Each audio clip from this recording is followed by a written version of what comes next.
This is CNN Breaking News. And a warm welcome to our viewers in the United States and around the world. I'm Michael Holmes. Hello, and I'm Linda Kincaid. It is 1 a.m. on the US East Coast. That's 6 a.m. in London. Thanks for being with us.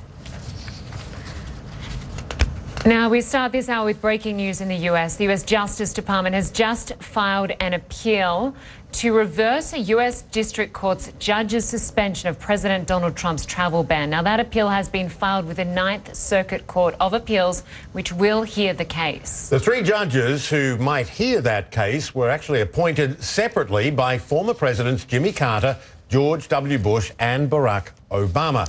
CNN US Justice reporter Laura Jarrett is with us on the phone now from Washington. Laura, you've been going through this. Tell us the main points of it.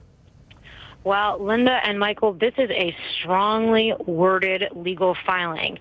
Just after midnight here on the East Coast, the U.S. Justice Department moved for what's called an emergency stay of the sweeping decision out of Seattle that temporarily halted the enforcement of President Trump's travel ban on a nationwide basis.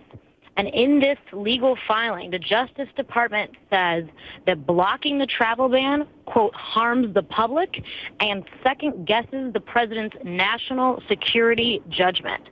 The thrust of the argument here being made by the Justice Department are two different prongs. The first one is that the plaintiffs in the case, the case was brought by the Washington State Attorney General and Minnesota, they're saying the plaintiffs don't have standing to sue here. They haven't been harmed in a way that allows you to get into court. The second argument is that the president's authority in this area is sweeping and quite broad. And so he can basically do what he wants in this area of immigration in an unreviewable way. The court doesn't have a authority to review him.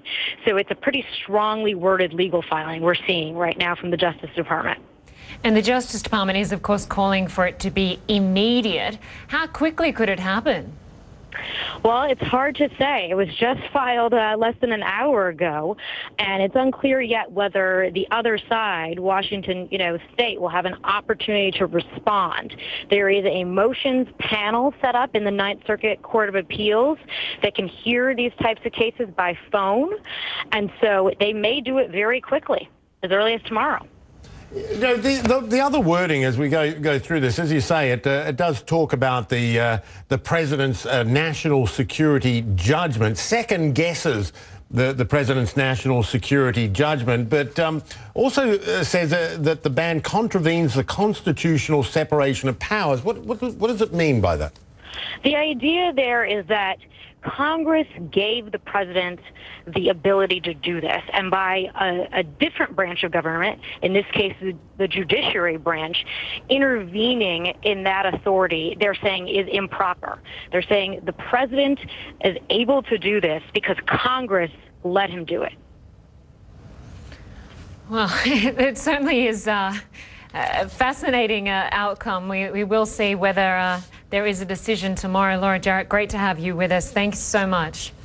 It's only really just getting underway now, this fight one way or the other, and it could end up in the Supreme Court, as we've been hearing. Troy Slayton joining us from Los Angeles, legal analyst, criminal defence attorney. I'm guessing you've had a quick read of part of the language here, or heard Laura there. What's your take on this? Well, I'm a little bit surprised that it took the United States Justice Department this long to file this appeal. They should have had this ready to go a while ago, and that leads me to believe that there was some sort of disagreement within the Justice Department as to what was going to be their basis for asking for a stay of this temporary restraining order. What other options did they have? What options did the Justice Department have? I mean, really nothing. I mean, the president was saying, you need to do this. And the Justice Department, well, as far as they had several options as to what their legal argument was going to be.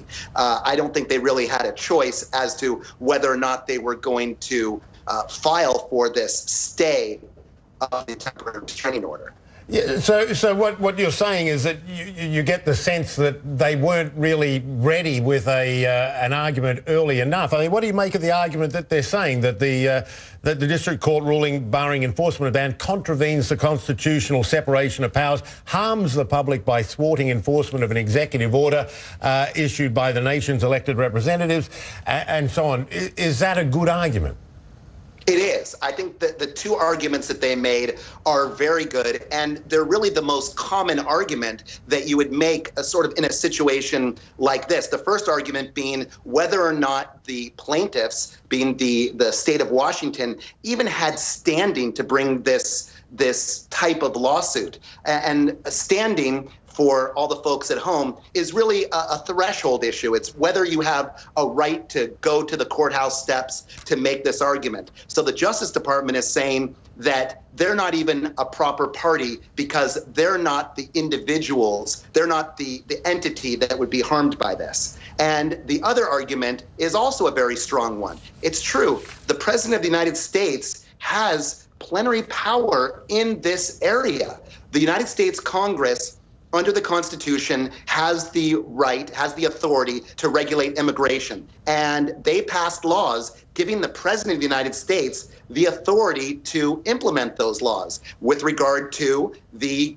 Customs and Border Protection, the CBP. And it's interesting that the Department of Homeland Security very quickly reacted when the court in the Ninth Circuit, Judge Robarts, issued this temporary restraining order. The Department of Homeland Security said immediately, we're going to obey that. And now this just causes so much confusion into the entire system. But I think that the Ninth Circuit Court of Appeals is going to act very quickly to either implement a stay or sustain the restraining order. So what is the process now? 3 judges from the Ninth Circuit will look at this argument. What considerations do they need to make? They need to decide whether or not the plaintiffs here, the state of Washington, has a reasonable likelihood of success, and whether or not they would be irreparably harmed if this temporary restraining order stayed in place. And I think that looking at the precedent for the Ninth Circuit, some people in the legal community call it the Ninth Circus. It's a very liberal circuit. It's the most overturned by the United States Supreme Court. And 2 of the 3 judges were appointed by Democratic presidents. As you mentioned, Jimmy Carter and Barack Obama appointed 2 out of the 3, the other being by President George W. Bush. So I mean, if they are... One imagines that the confusion could just continue all the way to the Supreme Court. Would it be a situation that the ban is implemented, the court in Seattle gets it paused, so, OK, everybody can come again. If the Ninth Circuit upholds the government side of things, the ban goes back on and everyone has to stop again. And then there's another appeal and it works its way up to the Supreme Court. People aren't going to know whether they should get on a plane or not. Is that fair? Well, I mean, of course, it's not fair to those wanting to travel. I mean, is that a fair sort of statement of what's likely to happen? It's on, it's off, it's on, it's off. Absolutely. But because this is a matter of such importance, the Ninth Circuit is going to act on this quickly. They know that the world is watching. So I imagine that we could get a decision possibly today, Super Bowl Sunday.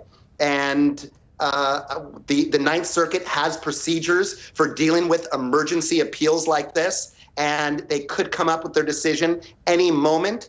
And if whatever party doesn't like it, is likely to appeal it to the Supreme Court, and the Supreme Court could take it up rather quickly. And it could end up in a 4-4 tie. So that's going to be interesting, isn't it? That's going to be a bit of a mess too. So in that case, if it's a 4-4 tie, the lower court decision stands. Right. Right. So the Seattle ruling at present would stand. Well, no. Whatever the Ninth Circuit Court of Appeals decision is would stand. Wow. Troy, thank you so much. Thanks for breaking that down for us. Helping us understand that. Of course, we've got to assume that the justices won't be watching the Super Bowl and will be focused on this. Troy Slaton in Los Angeles. Thanks so much. Thank you. Thank you.